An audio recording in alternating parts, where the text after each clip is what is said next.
Pensaba repasar esto para dar pie a lo que vamos a hablar después, ¿no? Acordaros bien de que cuando cualquiera de nosotros va a hacer una investigación, debería de dar una serie de pasos consecutivos que de alguna manera garantizan el éxito, ¿vale? El problema es que esto no lo solemos hacer demasiado bien y cometemos muchas barbaridades, bueno, yo creo que casi todos hemos pasado ya la época famosa de los primeros estudios de investigación, ¿no? Que nos pidió nuestro jefe 10 días antes de ir a un congreso de que cogiéramos las historias últimas, que nadie sabía cuáles eran ni dónde estaban, pero para que hiciéramos una revisión para llevarlo a un congreso. Eso lo hemos hecho todos, ¿no? de residente, y bueno, como comprenderéis, eso tiene unas limitaciones del conocimiento científico que genera, pues tremendas, ¿no? Es decir, eso es lo que no deberíamos hacer cuando hacemos un proyecto de investigación. Está bien para llevarlo al congreso regional, porque está bien que participemos y que los residentes se desfoguen, ¿no? Pero eso no es un proyecto de investigación, ni es un trabajo de investigación bien hecho. Fijaros, cuando alguien hace un proyecto de investigación, debe dedicarle un tiempo muy importante a una fase primera de reflexión, es decir, ¿qué es lo que quiere investigar? Y hasta que no lo tenga claro, no debería de lanzarse a la fase siguiente, porque si yo no tengo clara la pregunta de investigación, esa fase conceptual o teórica, no debería empezar a recoger resultados, ni a... ¿vale? Muchas veces lo hacemos al contrario, empezamos a recoger resultados cuando todavía no tenemos claro ni lo que estamos buscando. Por lo tanto, la primera fase, acordaros, es una fase conceptual o teórica que consiste en operativizar la pregunta de investigación, saber qué voy a investigar. No se puede decir, voy a investigar sobre la nefropatía lúpica, no. Voy a investigar sobre... Tienes que ir acotando tu espacio de investigación. ¿Sobre qué en concreto la nefropatía lúpica? ¿Sobre el tratamiento? ¿Sobre un subgrupo especial de pacientes? ¿Sobre el efecto de una determinada medicación en ese subgrupo de pacientes? Es decir, mientras más claro y más conciso sea la pregunta de investigación, mejor será la pregunta de investigación. Por lo tanto, una fase conceptual en la que también sabéis que es muy importante en esa fase conceptual hacer una buena búsqueda bibliográfica. Claro, porque a veces pues ya hay alguien que ha evaluado algo parecido o algo en paralelo que me sirve a mí para mi investigación. Pues tengo que saber exactamente qué instrumentos se han utilizado para esas medidas, para ese tipo de estudio, etcétera, ¿no? Por lo tanto, en esa fase conceptual, aparte de operativizar la pregunta, hay que hacer una buena revisión bibliográfica y hay que establecer lo que se llama el marco teórico de la investigación, ¿vale? Es una fase muy conceptual que tiene que hacerla el investigador, ¿vale? El investigador y su equipo, pero sobre todo el investigador principal. Y que debe terminar con una operativización clara en lo que voy a investigar, ¿de acuerdo? Y termina con decir, vale, voy a escribirlo. Segunda fase, fase de planificación, ¿vale? Tengo claro lo que quiero investigar, ¿vale? Y necesito ponerme a diseñar, ¿vale? En esa fase de diseño es la que todo esto que he pensado, esta literatura que he recogido, esta pregunta que he operativizado, este marco teórico que he puesto, que incluso he escrito eso que se llama el estado del conocimiento, ¿vale? Se plasma ya en un proyecto de investigación. La segunda fase termina toda esa fase de planificación y diseño en lo que se llama un proyecto de investigación. Precisamente el trabajo que vais a hacer como tarea de fin de máster. El trabajo que vais a hacer es precisamente la fase 1 y la fase 2, ¿vale? ¿En qué consiste exactamente la fase 2? Pues fijaros, mientras que la fase 1, como decíamos, es la definición de la pregunta, la revisión de la literatura, establecer el marco teórico y definir claramente los objetivos. Una vez que tengo la pregunta, voy a definir los objetivos, y si es un trabajo analítico, si es un estudio que tiene una intención de explorar relaciones, de encontrar asociaciones, ¿vale?, de valorar diferencias, pues hay que establecer una hipótesis. Si es un estudio descriptivo simple, pues quizás no tenga hipótesis, ¿vale?, pero objetivo seguro que tiene, ¿vale? Pues esa primera fase es la fase teórica, la fase conceptual. Y la fase de planificación es precisamente cuando yo ya tengo claro eso, tengo que seleccionar el diseño, tengo que elegir la muestra en la que la voy a hacer. Veréis, a veces la muestra tiene que condicionar por lo que tenemos. Bueno, ¿vale? Es decir, que si lo que tengo son 24 enfermos de esclerosis sistémica en los que voy a hacer un estudio, pues son los que tengo, ¿verdad? Otra cosa es de dónde vienen los pacientes, qué perfiles tienen, qué estadio de la enfermedad, etcétera, etcétera. Pero a veces, en enfermedades como las que estamos estudiando, la muestra viene condicionada por el acceso a los pacientes que tenemos, ¿no? Ya hablaremos también de muestras multicéntricas, muestras heterogéneas, pero a veces vienen impuestas el tamaño muestra, ¿no? Pero hay que seleccionar bien la muestra, hay que operativizar las variables, qué vamos a medir, ¿vale? Hombre, habrá instrumentos que no los tengo ni que pensar, porque están ahí.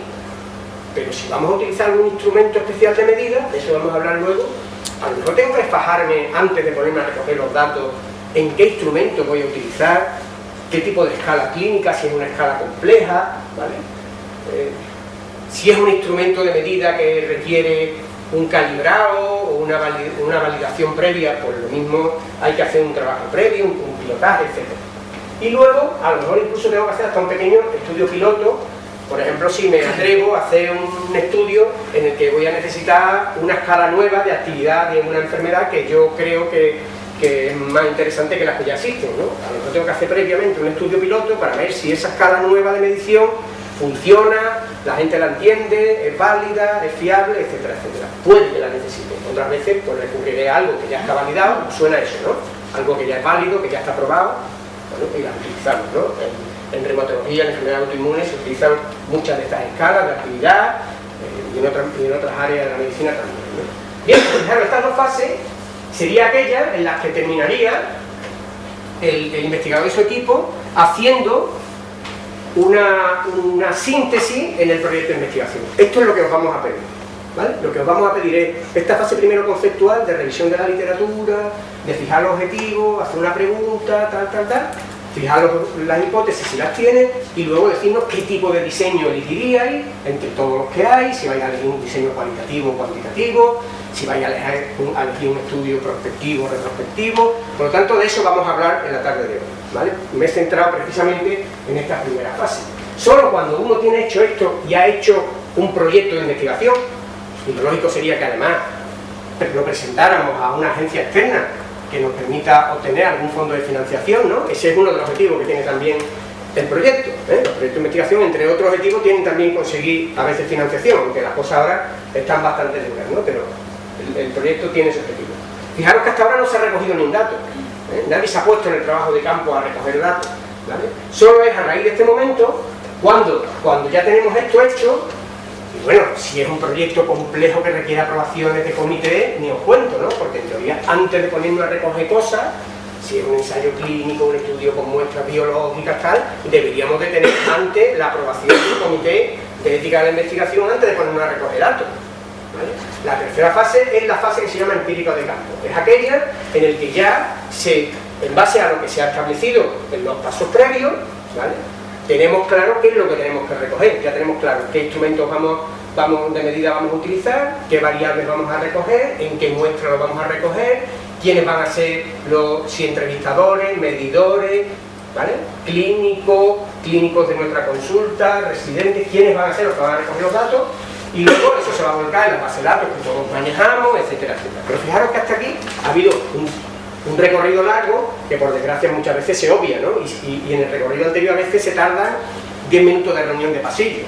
Claro, y luego recogemos las cosas que recogemos, ¿no? Que a veces nos llevamos las manos en la cabeza cuando uno ve el resultado de lo que hemos hecho, claro, porque ni lo hemos pensado, ni lo hemos trillado, se nos ha olvidado recoger variables importantes, la muestra no es la adecuada, etc., ¿no? Por lo tanto, la fase tercera es la fase de recogida de datos. La fase cuarta es el análisis. Una vez que hayamos recogido los datos es cuando hay que sentarse a analizar los datos, ¿vale?, y a interpretar los resultados, de lo que se llama la fase interpretativa. Es la fase que luego se plasmará cuando vayamos a escribir el artículo científico, se plasmará en eso que llamamos discusión, ¿no?, la discusión, ¿vale? Tenemos los resultados y discutimos. ¿Y cómo discutimos? Pues habitualmente discutimos nuestros propios datos, la bondad y las limitaciones de esos datos, ¿no?, porque a veces nosotros mismos tendremos que reconocer que los datos pues tienen limitaciones, que nos faltan mediciones, que algunos pacientes no contestaron o los perdimos en el seguimiento, etcétera. Y también los contrastaremos con otros resultados de otros autores para ver si conseguimos encontrar resultados parecidos o contrarios, ¿no? Y haremos una evaluación de esas limitaciones, eso que llamamos, y que trabajaremos hoy todo lo que tiene que ver con la validez interna, la precisión y la potencia de lo que hemos encontrado, ¿vale? El análisis estadístico, en caso de ser un estudio cuantitativo, nos permitirá decir si estamos con una potencia suficiente en lo que hemos encontrado, ¿vale? Y por último, la última fase es la fase comunicativa o de difusión, ¿vale? Acordaros, la fase comunicativa o de difusión tiene que terminar siempre, si es posible, con un artículo científico original en una revista de impacto. Este sería el objetivo fundamental. También puede terminar con una tesis doctoral o con una monografía, pero lo lógico, el mundo científico hoy se mueve pues publicando en revistas y en revistas de cierto impacto, que es las que tienen máxima difusión, ¿no? Por lo tanto, estas son las 5 fases de cualquier trabajo de investigación, ¿vale? Y lo que vosotros vais a hacer como vuestro proyecto solamente va a corresponder a las 2 primeras fases, ¿vale? A las 2 primeras fases, a la fase conceptual o teórica y a la fase de planificación, ¿vale? En realidad, cuando uno ha hecho estas 2 fases, uno debe de haber producido el protocolo de investigación, ¿vale? Que es lo que os vamos a pedir. En concreto, además, os vamos a pedir un proyecto que vais a tener que realizar en el mismo formato que si os presentarais al Carlos III, ¿vale? O sea, el mismo formato oficial. Lo vamos a descargar y es un formato Word que se rellena y que tiene unas condiciones para que hagáis este entrenamiento. Me gustaría saber cuántos de aquí han presentado un proyecto como investigadores principales a una agencia competitiva. No que se lo hayan aprobado, que lo hayan intentado. ¿Tú lo has intentado alguna vez? Vale. Tú también. No, tú no solo lo has intentado, te lo han dado. Vale. Hombre, que algunos que ni yo hemos hecho ya en esto, vamos.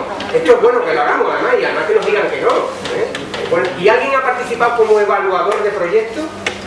Sí, yo sí. Tú has evaluado proyectos. Es también una actividad muy interesante, ¿no? En la que se aprende muchísimo, ver las cosas que presenta la gente. Hay trabajos excepcionales, ¿no? Excepcionales. Bueno, esto casi siempre,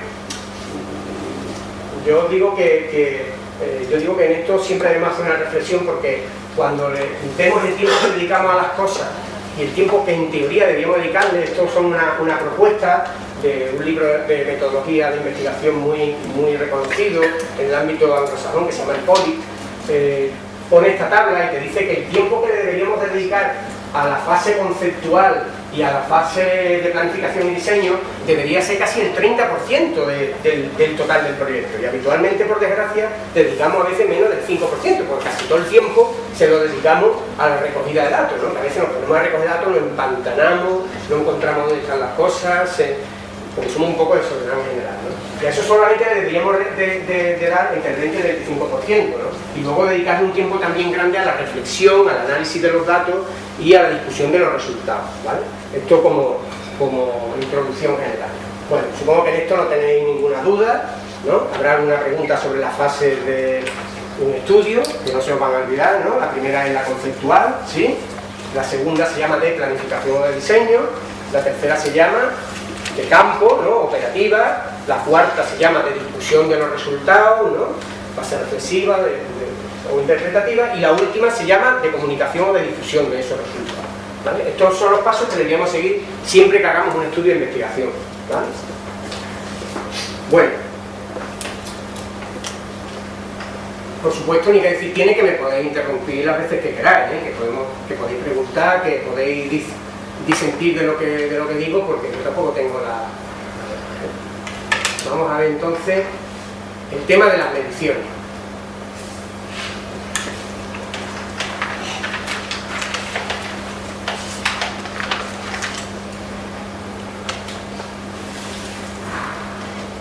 A ver, vamos a ver 3 partes, o dos fundamentales, Todas estas presentaciones las voy a subir luego, ¿vale? Porque no son exactamente las que están subidas, aunque están sacadas la documentación que tenéis. Una es el tema de las variables, ¿vale? El tema de las variables es un tema fundamental. El tema de las variables que vamos a medir en nuestro proyecto de investigación y de cómo las vamos a medir, con qué instrumento de medida, es algo que es absolutamente fundamental. Fijaros bien, las variables, en teoría, son características de las personas, o de los pacientes, o de los individuos que estamos analizando, si no son personas, ¿no? Pueden ser tejidos, o pueden ser las características, ¿vale? Y tienen que tener una propiedad fundamental, y es que tienen que variar de unos individuos a otros, por eso se llaman variables, ¿vale? Si no varían, pues se llama constante. Por lo tanto, una variable tiene que ser variable, ¿vale? Varía de unos individuos a otros, y tiene que tener además esas dos características, tiene que ser observable y tiene que ser medible, ¿vale? Esto que parece de pelo grullo, pues no siempre es así, porque lo de la observación, que debería ser lo más imparcial posible, y lo más directa posible, pues sabéis que muchas veces en la clínica la propia observación y la propia medición son parciales y están cargadas de sobrevivir, ¿vale? Sobre todo con determinado tipo de variables, bueno, muchas variables incluso clínicas, que hablamos de clinimetría, ¿no? Muchas de las variables que obtenemos por exploración clínica, ¿no? A veces no nos ponemos de acuerdo en cuántos traveses de dedo hay en el hígado por debajo de una costilla, ¿no? O de si los crepitantes son subcrepitantes finos o no lo son, o de cómo es el soplo. Es decir, que a veces la interpretación de las variables, ¿vale?, también tenemos alguna cierta subjetividad por los mejores métodos posibles, pero tienen que ser observables y tienen que ser medibles, ¿vale? Vale. Por lo tanto, cuando vayáis a elegir las variables de vuestro estudio, es básico que penséis bien qué variables vais a elegir, y sobre todo hay que pensar bien en estas tres cosas. Primero, en identificarlo, ¿vale? Siempre que hagáis un proyecto de investigación, en la parte de metodología, cuando lleguéis al material y método del proyecto, siempre habrá una primera parte que será la población y la muestra, es decir, tenéis que explicar cuál es vuestra población diana sobre la que queréis extrapolar los resultados, y cuál es la muestra que finalmente vais a analizar, cuántos pacientes, o cuántos pensáis que vais a analizar, esa es la muestra, una parte de esa población. E inmediatamente después tenéis que explicar y relacionar qué variables vais a recoger, ¿vale? Es muy importante que los evaluadores comprueben que sois unos expertos en las variables que habéis recogido y que además esas variables tienen un sentido, que no las habéis puesto allí por... ¿no? Esto nos pasa muchas veces cuando decimos, tú recoges datos. ¿Pero qué datos? Porque claro, recoge datos, ya sabemos lo que es, recoge 200.000 datos que después no sirven para nada. Claro, en esto hay que ser ponderado, hay que recoger los datos necesarios para investigar lo que quiero investigar. Claro, si yo no lo he pensado antes, evidentemente es más fácil decir, tú recoges variables y ya después veremos. Claro, esto no vale. Por lo tanto, primero pensemos en la correcta identificación de las variables. Segundo, ¿en qué papel van a jugar esas variables? Y fijaros bien, aquí voy a ir introduciendo temas que ya habéis repasado. ¿Es igual si nuestro estudio es descriptivo que si nuestro estudio es analítico? Os introduzco en algunas cosas que ya debéis haber estudiado, que probablemente las sabéis todos vosotros. Acordaros, estudios descriptivos, estudios analíticos. ¿Acordáis la diferencia? Venga, ¿alguien me quiere ayudar? Un estudio descriptivo está orientado ¿a qué? Por ejemplo, un estudio descriptivo es una serie de casos. Yo quiero describir las características de una serie de 50 casos de enfermedad mixta del tejido conectivo que tengo en la consulta, recogido a lo largo de los últimos 30 años de la consulta de enfermedad autoinmune. Y tengo ahí esos casos y quiero hacer una serie, quiero describirla. ¿Qué intención tiene esa descripción? Conocerte, venga, contando. Generar hipótesis. Generar hipótesis. Puede generar hipótesis, correcto. Pero el objetivo concreto, ¿cuál sería? Describir, clasificar, ¿no? Saber lo que hay, qué características tienen los pacientes, si es posible distinguir determinados subgrupos o perfiles, ¿no? ¿Vale? Incluso a lo mejor si he tenido hasta un cierto seguimiento de esa serie, puedo dar hasta datos temporales también de seguimiento, cómo han evolucionado en el tiempo, ¿no? Qué porcentaje de hombres y de mujeres hay, cuántos se han complicado, cuántos han tenido que... ¿Veis? Su función es puramente de clasificación, de descripción, de medición y a veces de generar interesantes hipótesis, claro, porque si yo en un buen estudio descriptivo, con una buena muestra, pues descubro que determinados subgrupos tienen una especial evolución negativa, o puedo incluso generar hipótesis. Lo que pasa es que los estudios descriptivos no tienen la capacidad de contrastar las hipótesis, ¿vale? Ya veréis que algunos están a caballo, ¿eh? Algunos estudios descriptivos están a caballo y puedo intentar ver si hay asociaciones entre variables. Pero la intención primitiva de un estudio descriptivo es solamente generar conocimiento descriptivo, clasificatorio, ¿vale? Sí, y como mucho de generar hipótesis, ¿vale? Por lo tanto, la mayoría de las variables en un estudio descriptivo juegan el mismo papel, ¿vale? Y además son fundamentalmente las variables clásicas de la epidemiología, ¿vale? ¿Os acordáis? Cuando estudiábamos epidemiología en la carrera decíamos las tres variables clásicas de la epidemiología clásica son la persona, el lugar y el tiempo, ¿no? Para describir bien un hecho clínico o epidemiológico, ¿no? Deberíamos siempre saber qué o quién tiene o padece eso, ¿no? ¿Dónde? ¿En qué circunstancia? ¿En qué ambiente? ¿En qué contexto? ¿Y cuándo? ¿Vale? Los tres ejes clásicos de la epidemiología, ¿vale? Y habitualmente, si lo pensáis en la clínica, cuando uno describe una serie, fundamentalmente describe eso, describe qué tienen las personas, quiénes están afectos, en qué contexto, ¿no? en qué tiempo, en qué momento temporal, ¿no? Por lo tanto, en un estudio descriptivo, en principio, las variables tienen un interés meramente descriptivo, como su propio nombre indica, y ninguna juega un papel prevalente con respecto a otras, ¿vale? Por lo tanto, si vuestro estudio es un estudio descriptivo, las variables las tenéis que poner una detrás de otra. Vamos a describir esta serie y vamos a recoger estos datos y todas las variables que vosotros vais a poner. La edad, el peso, la talla, los años de evolución, ¿no? El momento del diagnóstico, estadio de la enfermedad, anticuerpos antinucleares, una lista de variables. ¿Y cómo las vais a medir? ¿Vale? Ahora bien, si vuestro estudio es un estudio explicativo, es un estudio analítico, es un estudio en el que vais a intentar abordar preguntas sobre ¿está esto relacionado con aquello? ¿Puede que la presencia de esto favorezca el que aparezca aquello otro? ¿Puede que dar este medicamento en vez de este otro mejore los resultados en términos de supervivencia? ¿Vale? Veis que ahí ya hay otro tipo de preguntas, hay hipótesis, ¿vale? Los estudios analíticos o explicativos se caracterizan porque tienen hipótesis, tienen una pregunta de investigación y normalmente buscan asociaciones entre variables, ¿vale? Si vuestro estudio es un estudio analítico, en el proyecto de investigación las variables tienen que tener otro papel diferente, porque al menos hay dos variables que juegan un papel nuclear en el estudio, ¿vale? Esto es muy importante que lo conozcáis, ¿vale? Habrá una variable que se llama independiente y una variable al menos que se llama dependiente, ¿vale? Todo estudio analítico o todo estudio en el que vais a intentar buscar explicaciones, relaciones causales o no, a veces solo asociaciones, tiene que haber al menos dos variables principales, una que se llama variable dependiente y una que sea variable independiente, y esas juegan un papel muy diferente a todas las demás, ¿vale? Y eso lo tenéis que saber desde el principio, porque además serán las dos variables que deben estar en la pregunta de investigación. Fijaros bien, si vuestro trabajo está bien hecho, en la pregunta de investigación estarán las dos variables. Por ejemplo, ¿se relaciona el hecho de tener anticuerpos no sé qué con la peor evolución de enfermos con artritis reumatoide? Fijaros, una variable será presencia o no de determinado anticuerpo y la otra variable será evolución peor o mejor de la artritis reumatoide. Hay dos variables fundamentales. Una que se llama independiente, que se llama variable criterio, o la variable... Esa es la variable de estudio, esa es la variable que a vosotros os interesa. Y la otra se llama variable dependiente o variable resultado.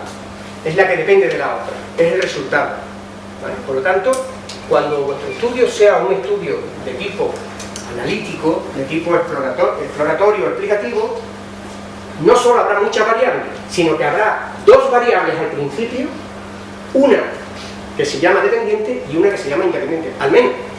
Una preguntita, sobre el ejemplo, por ejemplo, el de la artritis reumatoide y el factor... Por ejemplo, ¿cuál sería la dependiente y cuál la independiente? Depende de la hipótesis que pongamos, ¿no? Si tu hipótesis, como yo la he planteado, ¿no?, está relacionado tener la presencia de estos anticuerpos, está relacionado con peor pronóstico. Fijaros, el factor que a ti te interesa saber cuál es. Que si tiene o no... Los anticuerpos. La presencia o no sería la variable independiente, el criterio. ¿Es este un factor de riesgo? Sabéis que la variable independiente también se llama factor de riesgo, porque en epidemiología clásica la mayoría de las variables independientes es el factor de riesgo. Pero ojo, el factor de riesgo en un estudio, en un ensayo clínico, ¿cuál es la variable independiente en un ensayo clínico? El fármaco, claro, es el fármaco. En un ensayo clínico, la variable que yo quiero estudiar es el fármaco, si funciona o no funciona, ¿ves? Y el resultado será, en este caso, en esta pregunta que nos hemos hecho, pues será peor evolución, mejor evolución, será una variable de tiempo hasta la muerte, por ejemplo, ¿vale? Tiempo de supervivencia hasta la muerte, una vez que están presentes los anticuerpos, y en el estudio en un ensayo clínico, pues será el efecto que produce ese fármaco o el placebo, ¿no? La variable de intervención tendrá dos posibles valores: se trata o no se trata con fármaco experimental se trata con placebo y el resultado, la variable resultado, el outcome, la variable dependiente será, pues imagínate, se cura, ¿no? Si es un tratamiento curativo, o mejora, o se reduce el nivel de actividad de la enfermedad clínica. Esto conocéis mucho, habéis subido muchos estudios de esta naturaleza en vuestros trabajos, ¿no? Tenemos una escala de actividad clínica y queremos ver si un determinado tratamiento reduce la actividad clínica inflamatoria, el dolor, esas escalas complejas, cuando se trata con esto. Pues la variable dependiente en ese caso sería esa medición de la actividad clínica de la enfermedad, ¿vale? Por lo tanto, siempre que haya un estudio de tipo exploratorio, de tipo analítico, al menos hay dos variables. Claro que puede haber más, ¿no? ¿Tú puedes tener varias variables dependientes? Sí. Fijaros los ensayos clínicos en los que se estudian no solamente evolución clínica, sino mortalidad, complicaciones, reingreso, necesidad de cirugía ortopédica. Imaginaos, pues tú puedes poner muchas variables dependientes, ¿vale? Pero fijaros bien, siempre habrá una que será vuestra variable principal, la que está en el objetivo principal, y esa es la que os debe servir para calcular tamaño muestral. Esa, porque si no el trabajo puede que no tenga potencia, ¿vale? Por lo tanto, entre las variables dependientes e independientes, si tenéis muchas, debéis de fijar una que sea la principal, ¿vale? Y no debería haber muchas variables independientes en un solo trabajo, es decir, estudiar muchos factores en un solo trabajo es muy complicado, ¿vale? Sí que es verdad que ahora existen estudios exploratorios, muchos estudios exploratorios, sobre todo de tipo genético, conocéis muchas publicaciones, ¿no?, en el ámbito en el que trabajamos, en el que se analizan múltiples epítopos genéticos, ¿no?, en relación con grandes muestras poblacionales, con grandes cantidades de bancos de muestras serológicas, ¿no?, en el que se testan muchas variables independientes, ¿eh? ¿Eso qué obliga? Pues obliga a utilizar técnicas multivariantes estadísticas para encontrar asociaciones. Claro, ya no estamos hablando de una sola variable independiente, estamos hablando a lo mejor de 20, de 30, de 40 variables independientes, ¿vale? Con lo cual, primero, requiere mucha muestra y segundo, requiere instrumentos estadísticos que te permitan hacer un análisis mucho más complejo, ¿vale? Pero habitualmente en los estudios epidemiológicos y clínicos utilizamos una sola variable independiente. Variables dependientes puede haber varias, ¿eh? De hecho, por ejemplo, en los ensayos clínicos es muy típico que haya muchas variables dependientes, ¿eh? Todos sabéis que en muchos ensayos clínicos aparecen una variable principal dependiente de resultados y aparecen otras combinadas, ¿no? Aparecen muchas combinadas, está muy de moda esto, las variables combinadas, ¿no? Por ejemplo, en los ensayos clínicos de cardiología todos conocéis la variable combinada, que es infarto, ingreso por insuficiencia cardíaca, necesidad de vascularización coronaria, ¿no? Es una variable compleja de muchos eventos finales, ¿vale? Esto lo podemos establecer como real, ¿no? Pero fijaros, es muy importante que identifiquemos no solo la variable, sino el papel que tiene esa variable, ¿vale? ¿Qué papel juega en el estudio? Y después hay que operativizarla, ¿vale? Muy importante. La mayoría de las variables que manejamos en nuestros estudios están ya operativizadas. Es decir, a nadie se le va a ocurrir cómo operativizar la variable peso en kilos, y la variable talla o la variable presión arterial. Pero ojo con esas otras muchas variables complejas, que a veces la operativización, que significa que ya es medible con un instrumento concreto, ¿vale? ¿Cómo lo hemos hecho? Porque claro, si yo os digo que mi variable principal, imaginaos que mi variable principal dependiente es el dolor. Estoy utilizando un fármaco nuevo para reducir el dolor en pacientes con artrosis. ¿Y eso de dolor qué es? ¿Dolor es una variable o no? Os pregunto, ¿es una variable el dolor que siente la gente o no? Sí, ¿no? Puede variar de unos a otros. Se puede medir a las escalas, ¿no? Tenemos que recurrir a eso. ¿Cuál es el paso de operativizar el dolor? Operativizar significa pasar de un nivel teórico, que todos entendemos lo que es el dolor, ¿no?, a un nivel en el que yo ya tengo un instrumento que se llama dolorímetro, para que lo entendamos. ¿Y qué es un dolorímetro? Pues ahí ya empezamos a discernir unos de otros, ¿no? ¿Qué es un dolorímetro? Pues una escala analógico-visual, ¿no? Puede ser, pero claro, podrían ser otras muchas cosas. Podría ser, pues, desde poner, no sé, un audio, ¿no?, una grabadora, ver el nivel, el umbral de gritos que pega la gente, ¿no?, si le duele, ¿no?, y gritar. ¿Sería una forma de medir también el dolor o no? Sí, no sé si será muy válido o no, porque el que no grita, lo mismo le duele mucho, pero fijaros, estoy diciendo esto y no es ninguna tontería. A veces estamos midiendo cosas que los instrumentos y la operativización es un poco artificial. Sobre todo cuando manejamos estas variables que son variables tan... Cuando tú digas, yo paro. Sigue. Vale. Bueno, y por último están el tema de los instrumentos de medición, ¿no? Que en algunos casos estará muy claro. Bueno, voy a saltarme algunas cosas para ir... Vale, cuando hagamos el marco teórico de nuestras variables, es decir, cuando tengamos clara la pregunta de investigación y sepamos más o menos qué variables juegan un papel importante, si es un estudio ya no descriptivo, si es un estudio en el que intento encontrar asociaciones, ¿vale? Tendré que construir un cuadro parecido a la variable dependiente-independiente, ¿no? Las que hemos comentado. La variable dependiente se llama también resultado, efecto, bueno, en inglés, outcome. Y la variable independiente se llama factor causal, criterio, exposición, factor de estudio, y en los estudios experimentales, como hemos comentado, es la variable que es el tratamiento, es la variable que manipula el investigador, puesto que sabéis que en los estudios experimentales esa variable es la que se aplica, es la que el investigador puede manipular, ¿vale? Pero hay otras variables muy importantes que también están en todo estudio, que se llaman las variables de confusión y las variables modificadoras de efecto. Fijaros bien, si vosotros tenéis muy claro vuestro estudio, debíais de tener, antes de empezar a recoger datos, deberíais de tener muy claro un esquema como este, en el que al menos, esta variable, que es la independiente, y esta variable, que es la dependiente, deberíais de tenerla clarísima. Es más, fijaros bien, en esas variables tenéis que poner toda la carne en el asador, porque son las variables sobre las que va a pivotar todos los resultados que encontréis. Si queréis encontrar asociación entre niveles de anticuerpos y peor evolución de pacientes con artritis reumatoide, esas dos variables tienen que estar medidas a la perfección. No sé si me entendéis, porque si están mal medidas, lo que encontréis puede que no sirva para nada. O sea, imaginaos, por ejemplo, que la variable de medición de niveles de anticuerpos nuevo ese que yo quiero testar, resulta que es un churro, que es un método inadecuado, que me va a dar resultados extraordinariamente variables o extraordinariamente imprecisos. Pues apaga y vámonos.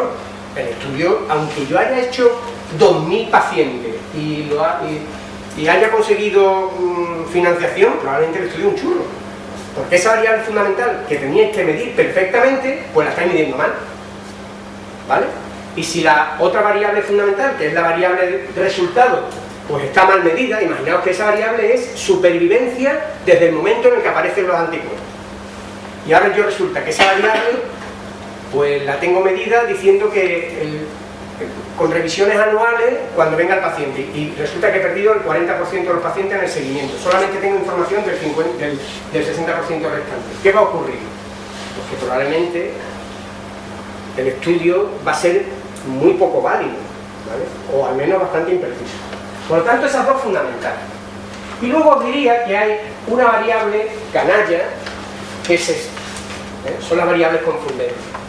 Y esas variables las debíamos de identificar previamente, siempre, en cualquier estudio, ojo, en cualquier estudio analítico, porque donde juegan un papel deleterio son en los estudios analíticos en los que yo no puedo controlar la variable independiente, es decir, todo lo que no es ensayo clínico, ¿vale? Fijaros bien el papel que hacen esas variables que se llaman confundentes. Son variables que, por una parte, resulta que están relacionadas con la independiente, es decir, por alguna razón tienen cierta relación con la variable independiente, que es mi factor de estudio, y por otro lado, resultan ser variables predictoras del resultado final, ¿vale? Con lo cual, si yo esta variable no la tengo en cuenta, no la mido, no sé qué está pasando con ella, yo puede que encuentre una relación entre estas dos variables, creo que he descubierto el mundo, ¿vale? Y en realidad lo que lo está explicando es esto de aquí abajo. Esto ha llevado a importantes sesgos, errores, publicados en la literatura, ¿vale? En las que no se ha tenido en cuenta el papel de una tercera variable que estaba íntimamente relacionada con las dos variables clásicas fundamentales de tu estudio. Y eso es por no haber caído previamente, por no haber preparado, a veces que no las conocemos, ¿verdad? A veces puede ocurrir que es una variable que no la intuimos, estaba ahí, ¿vale? Pero otras veces se han cometido errores de bulto, ¿no? Todos conocéis por los clásicos ejemplos de encontrar, por ejemplo, que existe relación entre el consumo de tabaco, el consumo de café y tener cardiopatía isquémica, ¿no? Estudio publicado. Entonces, mayores consumidores de café tienen más probabilidad de tener cardiopatía isquémica, encuentra el estudio, con una asociación importante.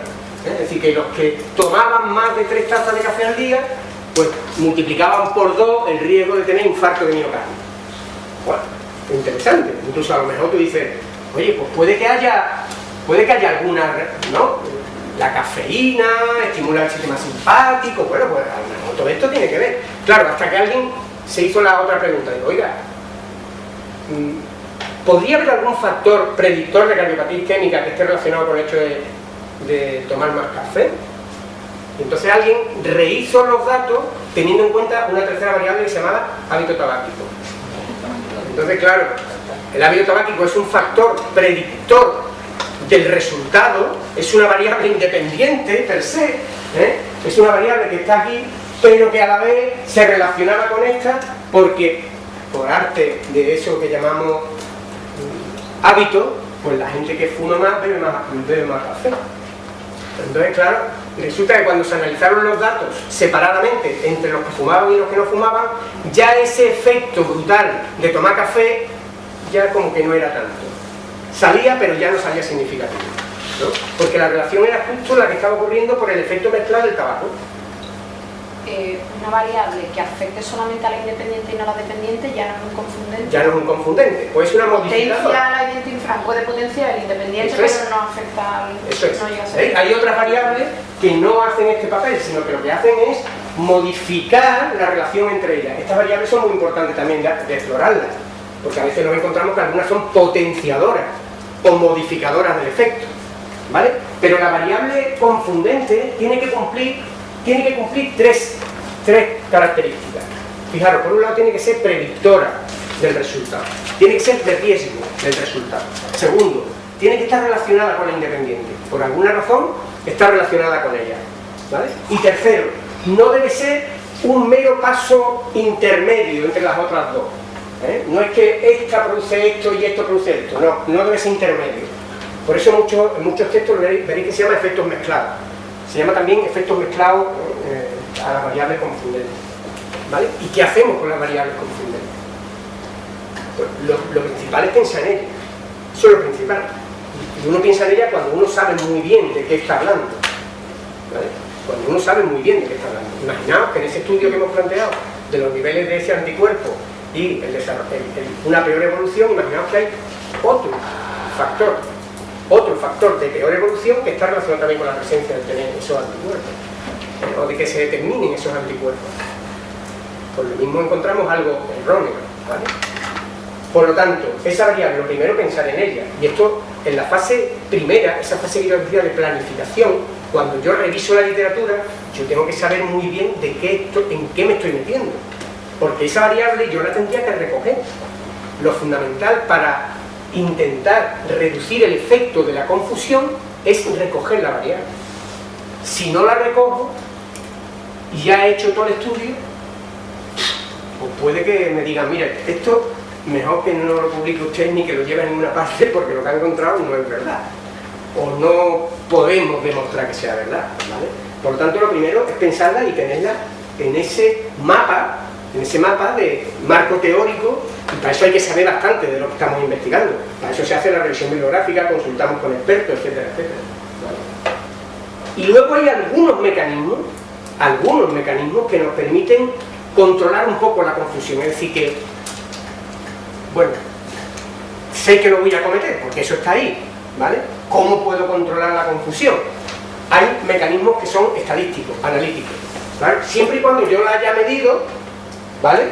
Yo podría meter juntas en el análisis las tres variables. No sé si lo entendéis, porque habitualmente yo cuando voy a hacer el análisis estadístico voy a intentar buscar una medida de asociación entre estas dos, que será una ratio, un riesgo relativo, un coeficiente de correlación, ¿de acuerdo? Pero eso es a través de un análisis bivariante, el que habitualmente usamos. Cuando yo quiero meter las tres variables de golpe en el mismo análisis para ver cómo están interactuando unas con otras, y quitar el efecto mezclado, tengo que recurrir a técnicas que se llaman multivariantes. ¿Vale? Las técnicas multivariantes son una de las mejores técnicas que tenemos en este momento para intentar controlar los factores confundentes. Ojo, de los que miráis, como no la hayáis medido, ya no la podéis meter en el programa SPSS, no sé si me entendéis. Si no la habéis medido, se acabó. ¡Ay, que no he medido! Pues hijo, ya ese dato no lo tiene, ¿vale? Eso hay que pensarlo antes. Por lo tanto, el análisis multivariante es una estrategia estupenda para controlar la confusión, porque sabéis que los análisis multivariantes lo que hacen es encontrar las relaciones entre variables bloqueando a las demás. Es como si hiciera un análisis estratificado a lo bestia. Antes de que tuviéramos ordenadores, los epidemiólogos clásicos hacían un tipo de análisis que se llamaba análisis estratificado, ¿vale? Ya hoy casi nadie hace análisis estratificado, salvo algunos pirados que hay por ahí que les gusta recurrir a la calculadora, ¿no? Fijaros, un análisis estratificado, ¿qué es? Pues es lo que yo os he dicho antes, es analizar la relación entre las dos variables entre los grupos que se establecen por la tercera variable. Es decir, ver qué pasa con la relación café, infarto de miocardio, primero entre los que fuman y luego entre los que no fuman. Y si encuentro que las medidas de asociación, ¿vale?, son de una determinada manera, podré decir que existe confusión, ¿vale? Eso se hacía antes, lógicamente se puede evaluar un factor de confusión, dos factores de confusión. Ahora, desde que tenemos ordenadores que hacen millones de cálculos matemáticos, podemos hacer análisis multivariante, introduciendo no solo una tercera variable, sino una tercera, una cuarta, una quinta. Todos esos análisis que habéis escuchado, de regresión logística, MANOVA, análisis de regresión lineal multivariante, van muchos de ellos orientados a controlar la confusión, a ver cuál es el papel que tienen algunas variables que no están claras que sean las explicativas fundamentales, pero que pueden estar jugando un papel confundente. Lo importante es que las miráis, porque si no las medís, ya la estadística no puede jugar a vuestro favor, ¿vale? Por lo tanto, siempre hay que pensar en esas variables, y si la literatura dice que esa es una variable confundente, debéis de medirla siempre en vuestro estudio, ¿vale? Hay otras dos estrategias para controlar la confusión, siempre que sea una variable muy importante para no encontrar que los resultados están sesgados, ¿vale? Una es muy antigua, que si estáis haciendo alguna vez un estudio de casos y controles, ¿vale?, si os decidís hacer un estudio de casos y controles, luego lo veremos, sabéis que podéis aparear, el término aparear, cada caso con un control por la variable que presumís que es confundente. Es decir, los estudios de casos y controles apareados son un mecanismo en los que tú eliges por cada caso un control apareado por esa variable independiente, por esa variable confundente, ¿vale? Si tú crees que el hecho de fumar es una variable, ¿no?, deleteria, una variable confundente, tú cogerás por cada control caso, por cada caso que fuma, un control que fuma, y por cada caso que no fuma, un control que no fuma, ¿vale? Y luego los analizas aparte, hay que hacer un análisis especial. O sea que en los casos y controles, un mecanismo para controlar la confusión se llama apareamiento, ¿vale? Y lo veréis en algunos sitios, veréis publicaciones que dicen: se ha realizado un estudio caso-control apareado por variable, por alguien que ha pensado que esa variable era tan confundente que tenía que aparear, ¿vale? Claro, eso complica el hacer un estudio de casos y controles, porque si tienes que buscar el apareamiento, sobre todo si el apareamiento por una variable puede ser, pero si tienes que encontrar un apareamiento por 2, por 3, por 4 variables confundentes, empiezas a tener dificultades para encontrar al hermano gemelo del caso, ¿no? El control o es el hermano gemelo, al final no sabes cómo buscarlo, ¿no? Esto es muy complicado, ¿vale? Normalmente los apareamientos se hacen por 1 o por 2 variables, ¿vale? Hay otra muy burda, que también se ha utilizado mucho en la epidemiología, que es decir, vale, si esta es una variable confundente, elijo solo los de uno de los estratos, hago el estudio solo en no fumadores, vuelvo a hacer el estudio de relación entre tomar café y infarto de miocardio, pero no voy a estudiar a los sujetos que sean fumadores, los elimino. Eso se llama restricción, ¿vale? Es el otro mecanismo para controlar la confusión. Por lo tanto, primer mecanismo, el más antiguo, restricción, elimino una de las dos categorías de la variable confundente. Claro, eso es un poco reduccionista, porque ya no sé lo que va a ocurrir entre los fumadores, pierdo información, ¿lo veis? Pero a expensas de quitar confusión. Segundo, apareamiento en los casos y controles. ¿vale? Tercero, análisis multivariante. Cuarto, análisis estratificado, que ya casi nadie hace, ¿vale? El análisis estratificado es un análisis por estrato de la variable confundente. Y quinto, el mejor de todos. El mejor de todos se llama asignación aleatoria. La asignación aleatoria que se hace en los ensayos clínicos es el mejor mecanismo para controlar la confusión. El problema es que no siempre podemos hacer un ensayo clínico. Fijaros, ¿qué se hace en un ensayo clínico antes de aplicar la intervención? En un ensayo clínico aleatorio, es decir, randomizado. ¿Qué se hace? Recordadme. Se coge la muestra y ahora para asignarla a los grupos, ¿qué se hace? ¿Se hace cómo? Al azar. Pero para asignarlo a los grupos, tú utilizas un mecanismo aleatorio, ¿vale? Con lo cual quiere decir que ¿de qué depende que la gente caiga en un grupo o en otro? En teoría es por el azar, ¿vale? Si no está manipulado, es solo por el azar. Y si el ensayo clínico es de muestra muy grande, el azar debe jugar un papel ¿de qué? ¿Qué hace con los factores confundentes? Claro, lo reparte por igual. Tiene que haber una muestra muy grande. Si no... Tiene que haber una muestra muy grande, efectivamente. Claro, las muestras pequeñas, el azar juega, ¿eh? Acordaros de la monedita al aire, ¿no? Si tú tiras la monedita al aire 10 veces, ¿te pueden caer 7 caras y 3 cruces? Sí. ¿Y 8 caras y 2 cruces? Sí. Hombre, si tiras 1000 veces la moneda al aire y te salen 950 caras y 50 cruces, dices tú, la moneda, esto no es muy del azar, ¿no? Pero claro, con muestras pequeñas puede desbalancearse, ¿vale? Pero con muestras grandes, los ensayos clínicos aleatorios lo que consiguen es repartir por igual en los dos grupos. Pero repartir por igual no solo las variables que medir, sino aquellas que no medir. Y que a lo mejor ni sabéis que son confundentes. Eso es lo bueno que tiene el ensayo clínico. Grande, ¿vale? Si os acordáis, todo ensayo clínico, cuando lo leéis, cuando alguien publica un ensayo clínico, siempre pone la tabla 1. ¿A poner la tabla 1 en un ensayo clínico? Siempre el grupo tratamiento, grupo control. Y te pone un montón de variables y te los compara, ¿no? ¿Os acordáis visualmente de eso, no? Y esa comparación primera, sobre todo en los ensayos grandes, ¿no? Si alguno habéis leído recientemente algún ensayo de 5.000, 10.000, 20.000 pacientes, como algunos que hay por ahí de cardiología, ¿no? de estatinas, con 80.000 pacientes, tú comparas los dos grupos después de la asignación al azar y te dicen gente que tomaba aspirina, ¿no? Y te dicen en el grupo A el 5,18% y en el grupo B el 5,19%. ¿Y esto cómo ha caído así? Porque el azar lo ha distribuido por igual. Gente que tiene más de 65 años en el grupo A y en el grupo B, pues 72%, 71,9%. ¿Por qué lo distribuye? Porque el azar lo distribuye por igual. Pero claro, no solamente eso, sino que un montón de variables que ni siquiera tú sospechas que son confundentes las ha distribuido por igual. Tú imagínate que hay un factor genético que hace que la gente responda mejor a un tratamiento. El azar habrá hecho que se distribuyan por igual los dos grupos. Con lo cual, tú lo que tienes en un ensayo clínico al final, fijaros, son dos muestras de sujetos que en comparación medial son casi idénticos.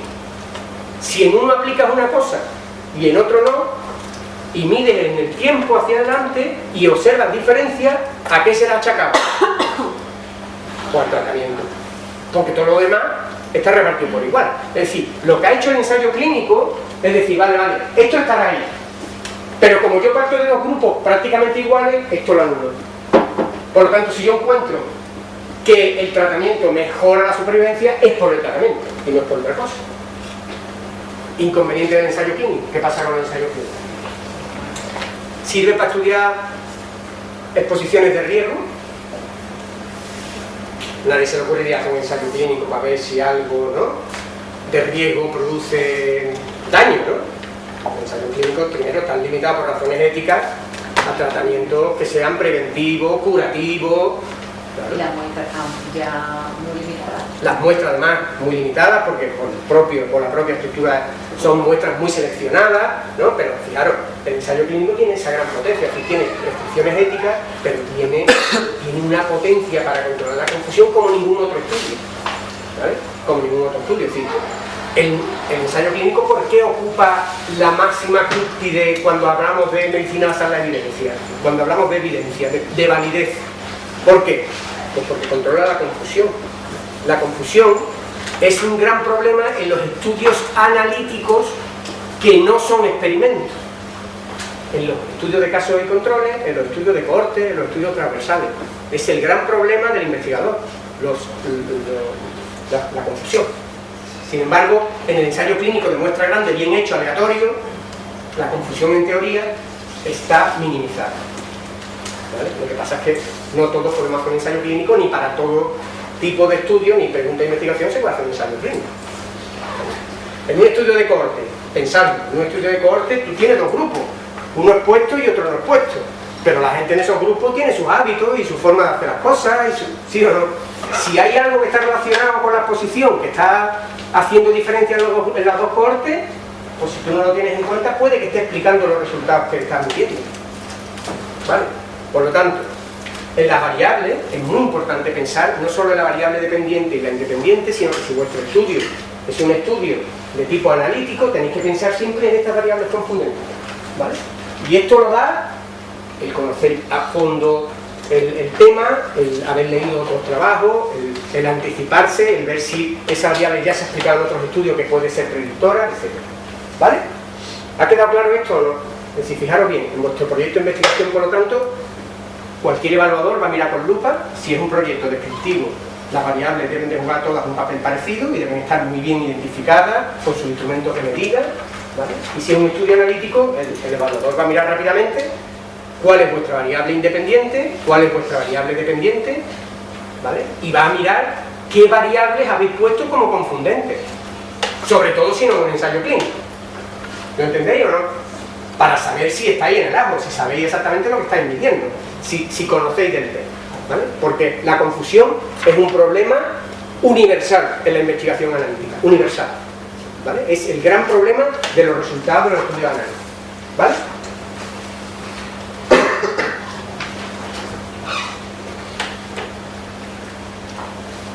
Esto también lo recordáis. También tenéis que decir qué tipo de variable o qué escalas de medida vais a utilizar en cada variable. No es lo mismo que utilicéis variables continuas que si utilizáis variables categóricas, ¿vale? Esto lo tenéis que dejar muy clarito en el proyecto de investigación. Hay cosas que son de perogrullo, ¿verdad? Si tú has puesto la variable de en año, pues está claro que es una variable continua, ¿no? ¿Vale?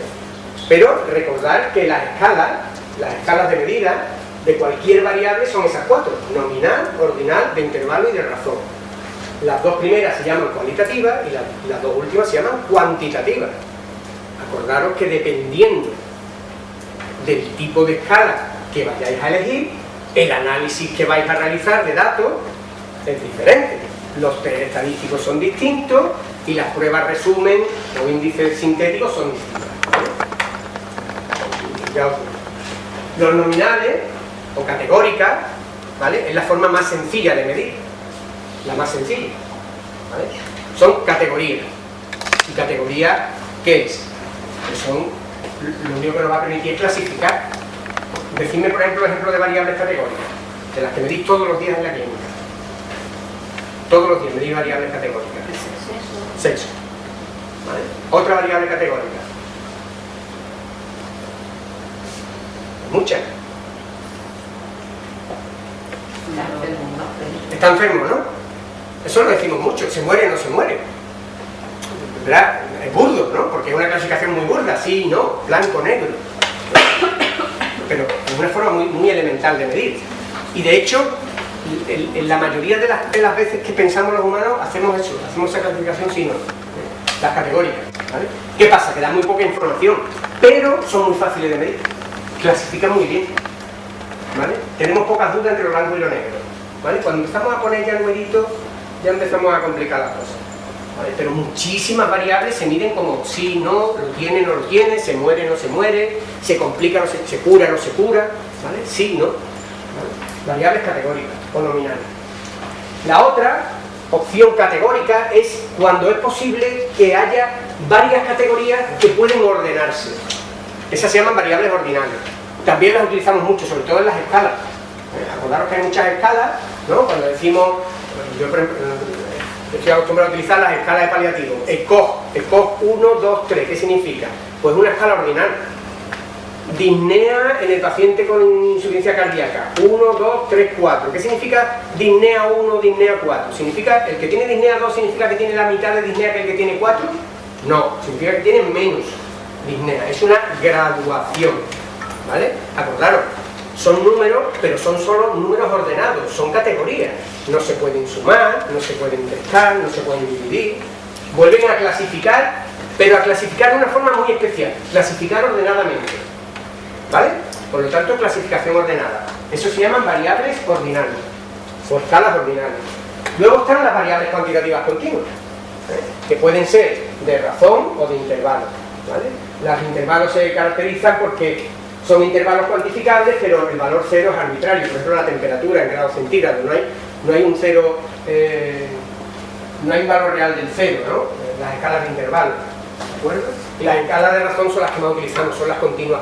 Todas las variables analíticas son continuas, todas. Nivel de colesterol plasmático, una variable continua, ¿vale? Las que más utilizamos en la clínica y en la investigación son las nominales y las cuantitativas continuas. A ver, vamos a terminar y me gustaría que participaran. ¿Cómo resumimos una variable, así enlazo con otro tema? ¿Cómo resumimos una variable categórica nominal dicotómica, que tiene solo dos categorías? ¿Cómo la podemos analizar, sintetizar? ¿Cómo la expresaríais? Si tuvierais que darlo, imaginaos que habéis medido la variable género en vuestro estudio. ¿Cómo daríais los resultados? ¿Qué diríais? El porcentaje, ¿no? No daríais una media, ¿no? Daríais un porcentaje, ¿vale? ¿Y cómo lo resumiríais gráficamente? Una tarta, ¿no? El diagrama de tarta, o de barras, ¿vale? Son las variables más elementales, más sencillas que tenemos. Son muy fáciles de representar y son muy fáciles de medir. Los porcentajes son precisamente eso. De las categorías que hay, pues decimos, pues el 30% son hombres y el 70% son mujeres, ¿vale? Son variables muy fáciles de medir. Y si tenemos una variable continua, por ejemplo, la variable presión arterial diastólica, ¿cómo la podemos sintetizar, una variable continua? Si tenéis que expresarla sintéticamente, queréis decir, bueno, pues mi muestra, la tensión arterial diastólica es una media, ¿no? Damos normalmente una media y una medida de dispersión, ¿vale? Las variables continuas suelen resumirse con una medida de centramiento y una medida de dispersión, ¿vale?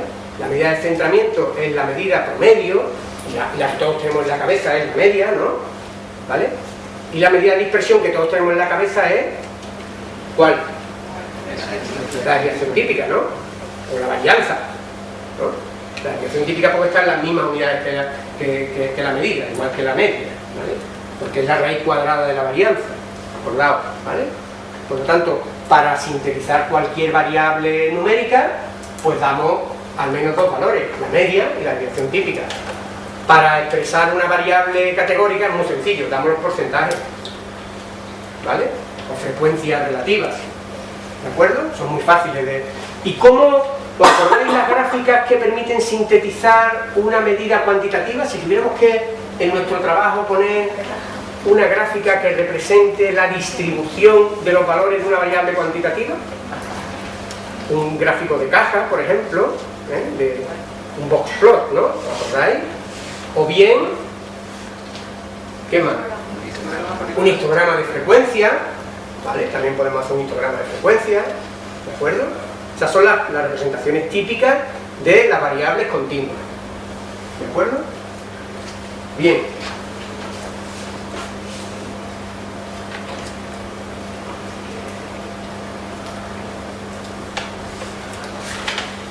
¿Paramos? ¿Sí? Paramos un poquito, ¿no? Son las 6 menos cuarto, veo que ya...